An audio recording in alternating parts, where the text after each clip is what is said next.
welcome to the SVG-TV news for today, Monday, June 26th. I am Khalil Kato with the details. After a 4-year break, the Ministry of Foreign Affairs and Foreign Trade today convened its 2023 biennial consultation with an opening ceremony at the ministry's conference room. The consultation, which will run for the entire week, is being attended by SVG's overseas diplomats along with the staff of the Ministry of Foreign Affairs. Addressing the opening ceremony, Permanent Secretary in the Ministry of Foreign Affairs and Foreign Trade, Sandy Peters-Phillips, outlined the objectives of this year's consultation, which include providing a platform for fostering greater political and economic opportunities by the ambassadors, high commissioners, consul generals, and honorary consuls in keeping with St. Vincent and the Grenadines' development agenda. Over the next few days of consultations, it is expected that the discussions will be generated to assist in identifying new strategies to improve performance, strengthen cooperation, and encourage teamwork amongst the mission, the ministries, and the relevant line ministries. The discussion should also provide an opportunity to identify benchmark, to assess the functions of the missions and consulates and their contributions towards economic development. I wish to take this opportunity to express sincere thanks and appreciation for each and every one of you for attending this very important consultations and for the series of enriching and fruitful conversations to be had. Peters-Phillips commended the consulates for their work, noting that they are the voice of St. Vincent and the Grenadines in the global community, echoing the efforts of the government of SVG to expand its foreign policy in a new and bold direction while securing the future. Furthermore, we have recently celebrated our 43rd year of independence last year, and I'm proud to say that St. Vincent and the Grenadines has created an appropriate governing structure that responds positively to the development needs of the Vincentian economy despite its challenges. Furthermore, the government has maintained attention to the fundamentals of St. Vincent and the Grenadines' key foreign policy interests, most importantly, defending sovereignty while advancing our interests. Additionally, the Foreign Ministry plays an important role in shaping the global image of St. Vincent and the Grenadines. In recent years, however, its role has evolved beyond the traditional responsibilities of promoting SVG's interests in the international arena and fulfilling our obligation to the various conventions and agreements. Therefore, the ministry is committed to strengthen relations with old friends and establish new relations with other countries. To date, St. Vincent and the Grenadines has established diplomatic relations with approximately 149 countries and continues to widen our diplomatic reach. Minister of Foreign Affairs and Foreign Trade, Kiesel Peters, told those at the opening ceremony that it is her hope that the consultation will be of benefit to SVG by improving its foreign policy thrust. We have prepared an exciting program allowing us to gather with our ministers, officials from the public service, as well as representatives from the non-governmental organizations. And together, we will be assessing the role of Vincentian foreign policy to address our challenges. Excellencies, as you are aware, the foreign policy thrust of St. Vincent and the Grenadines is dynamic in nature and is rooted in 3 fundamental pillars. They are an independent, pragmatic, and progressive foreign policy, adherence to the principles of international law, and solidarity and regionalism. Therefore, for you, our Vincentian diplomats, to continue to play an important role in articulating and driving the foreign policy thrust of St. Vincent and the Grenadines. Moreover, it is important to recognize that prior to the last 2+ decades, the flag of St. Vincent and the Grenadines on the world stage has never been flown so prominently. The bold, principled, creative, pragmatic, and well-grounded foreign policy of the ULP government has propelled St. Vincent and the Grenadines to the heart of a number of prestigious international fora that have brought countless benefits to Vincentians and our Caribbean civilization. Speaking of the achievements of SVG globally, Acting Prime Minister Montgomery Daniel said the country continues to extend its profile in the international arena.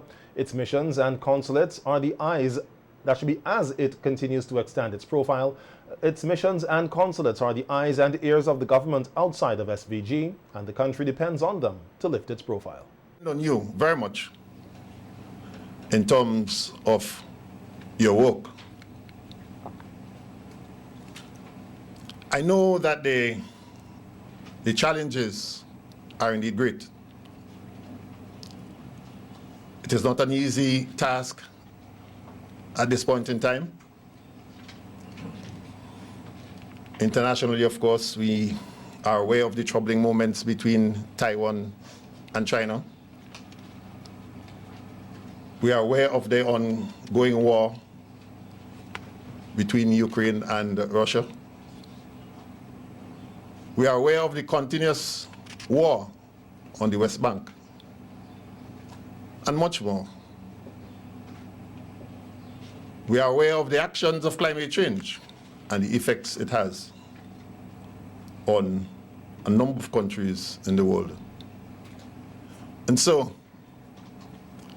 with this in mind, of course, and you at your various postings, and you are representing the countries in these various areas of work.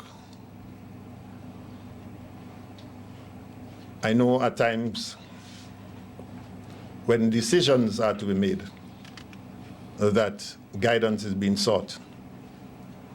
And it is so important that you sought guidance from your capitals to ensure that we stay in line with our policy directions.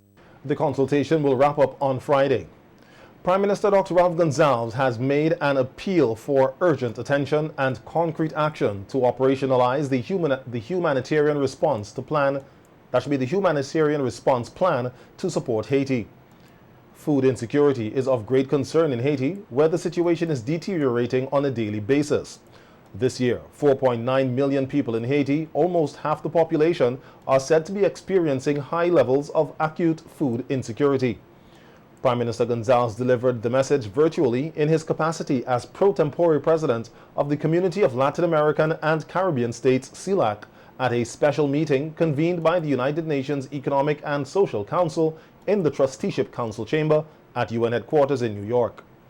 PM Gonsalves said sufficient funding is needed for emergency livelihood assistance in Haiti to fortify resilience of those most vulnerable. The lack of funding has stymied the extent to which relevant agencies can provide financial support. The Caribbean Agricultural Research and Development Institute, CARDI, through its country partner, the Inter-American Institute for Cooperation and Agriculture, IICA, has expressed its willingness to mobilize and execute initiatives in support of agricultural development in Haiti. Such initiatives would include technical assistance on the use of appropriate technologies and the implementation of commodity programs designed to strengthen resilience and capacity that can reduce dependency on foreign aid. Yet CARDI is unable to undertake this critical assistance due to the lack of funding. Haiti cannot wait for this type of support. There's a substantial link between food security and human security. We cannot and will not secure and sustain peace in a population that is hungry. It is imperative to recognize that hunger not only exacerbates prevailing violence, but also has the potential to trigger new pockets of violence and conflict. Thus, we underscore that human security and food security are mutually reinforcing and must be tackled in tandem.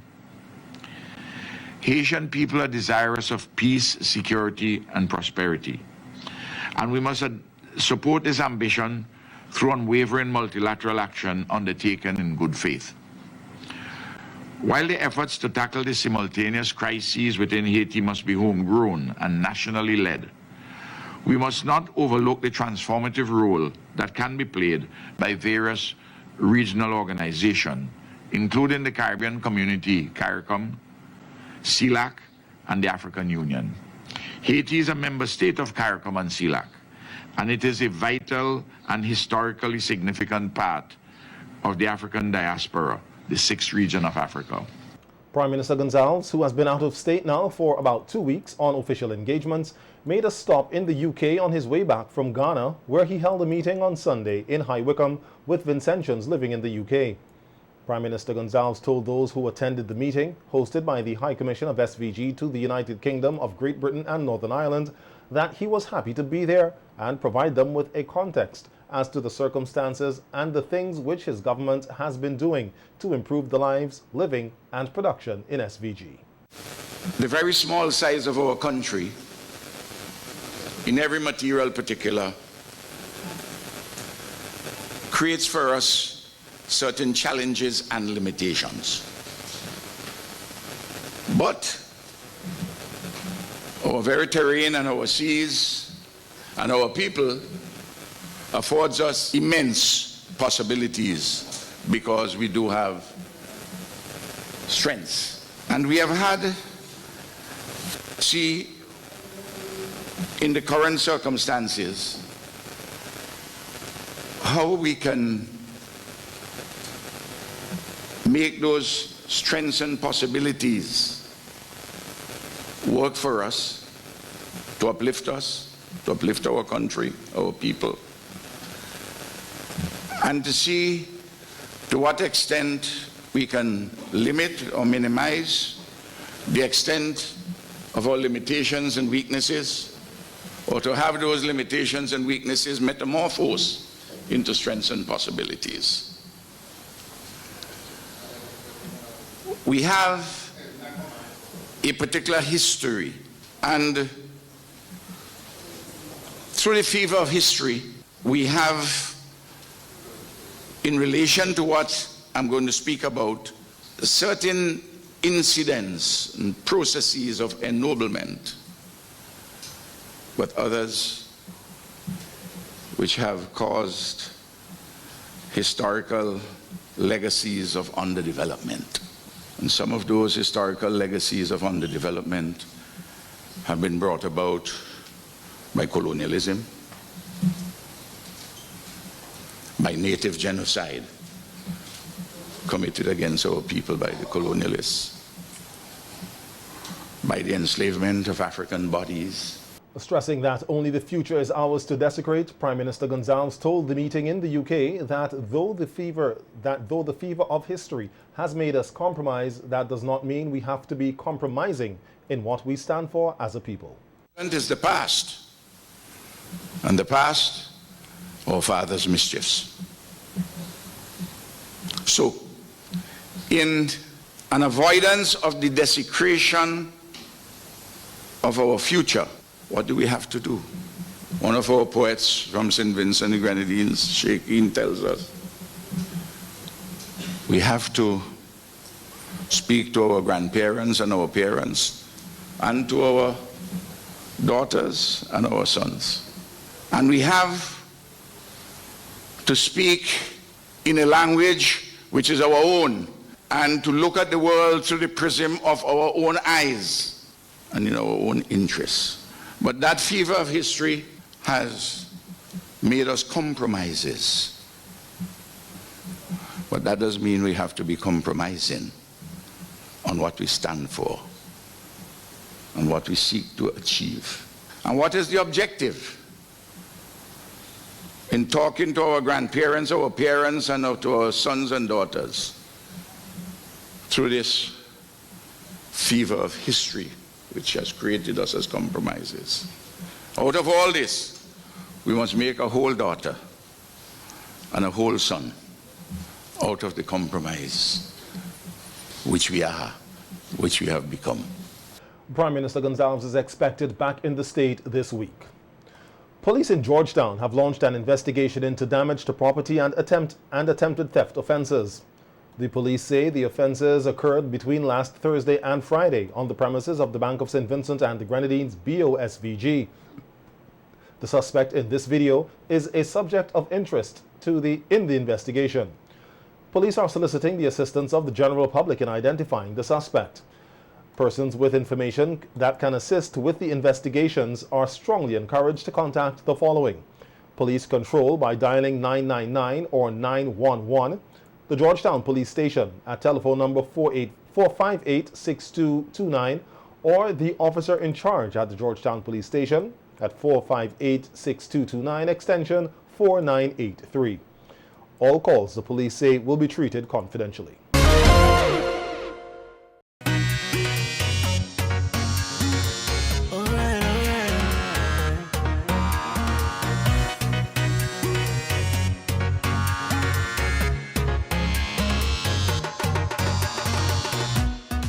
Members of the public will be given the opportunity this week to learn more about possible crimes that can occur during the carnival season and ways in which they can be prevented. This is through a week of activities being held by the Crime Prevention Unit of the RSVG Police Force under the theme Building Resilience Communities Through Crime Prevention.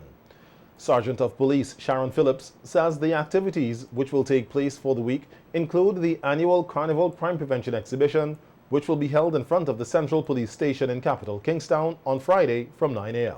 We have our Crime Prevention Week of activities starting from the 26th of June and commences on the 30th.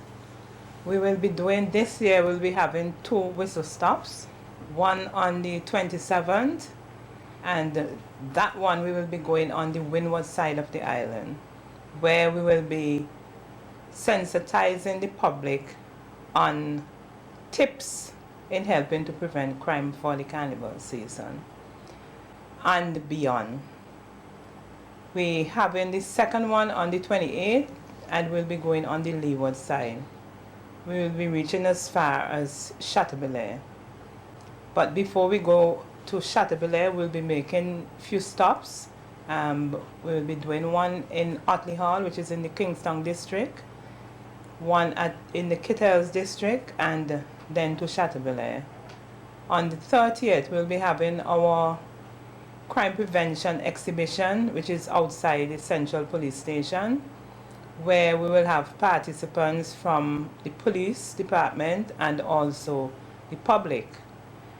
On that day, we will be giving the public tips on different ways to help in preventing crimes, protecting your home, yourself. We'll be doing counterfeit because it's carnival season and vendors and business places will be doing businesses. So we'll be having a booth with the counterfeit currencies. Sergeant Phillips, along with the chairman of the Crime Prevention Unit, Sergeant Sion Choi, encouraged members of the public to pass by the exhibition booths on Friday to learn more about how to stay safe during the carnival season. Public to come on out on the 30th, where we have our exhibition in front of the barracks from the 9 a.m. to 3 p.m. We have a lot in store for you all, lots of tips. We encourage you to come so that we can have a safe carnival and a crime-free carnival. The participants that we have on that day from the police department would be Coast Guard, the fire department, the traffic department, human resources, narcotics unit, sexual offences unit, and human trafficking.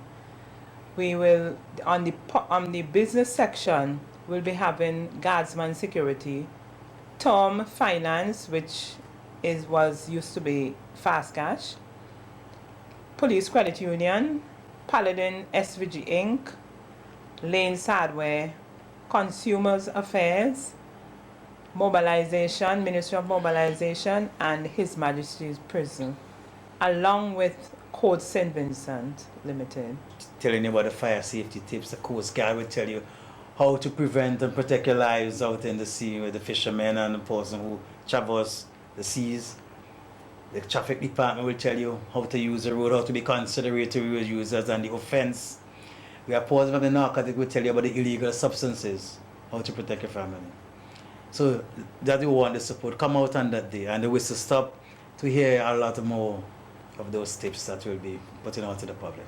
The Ministry of Health, Wellness and the Environment is preparing for the carnival season by ensuring food handlers are equipped and adequately trained with a series of training sessions to ensure food safety for revelers and other members of the public.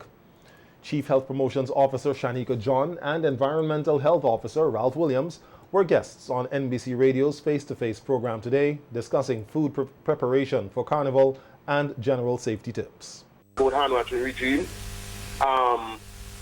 Also, they could ask, they could inquire, can I see, is there right to inquire if they can have a look at the food handler certificate before they make the purchase? Make sure that salads and so forth are in a cooling device. Make sure the things that you buy is hot. Okay?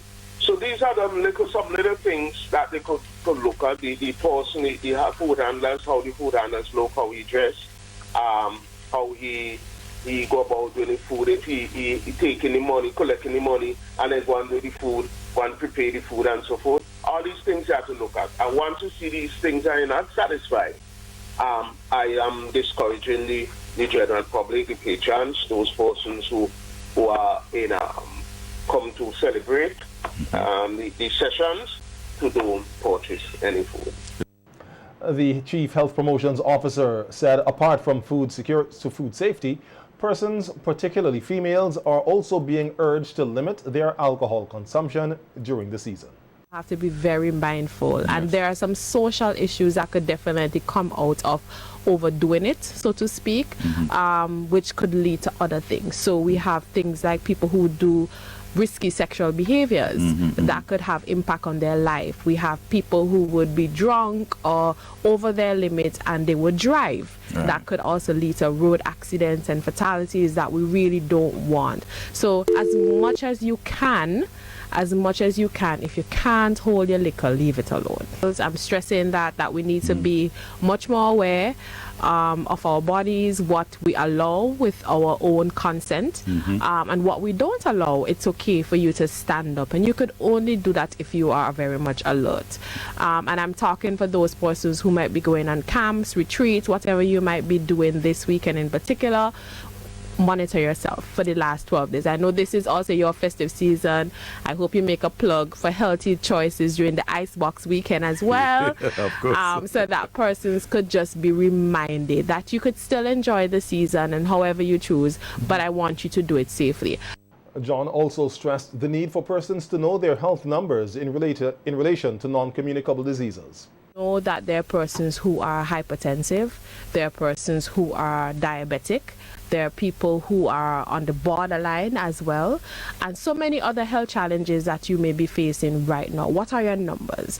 And based on your numbers, it will tell you exactly how much of this festive season that you can actually endure. So we really want to ensure that people are mindful. I know it is very difficult for people at this time to ensure that you know that your blood pressure is extremely high or you're hypertensive. It means that you need to cut back on your alcohol consumption. It means that you also need to cut back on the activities that you would be participating during this time as well.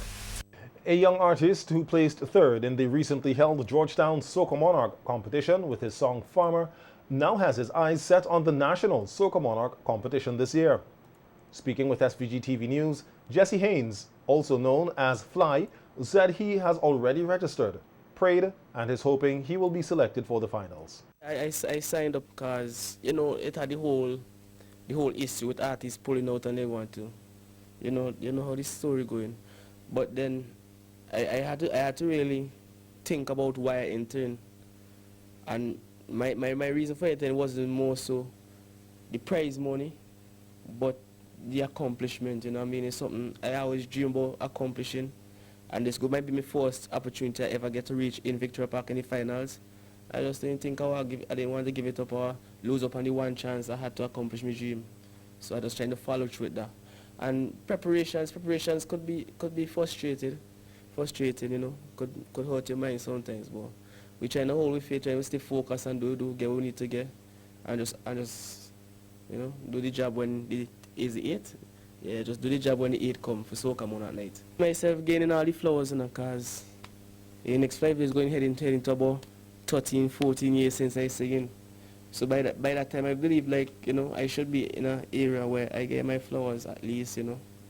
I'll be doing some regional tours that could help the younger artists, them I could help mold them, I could help teach them.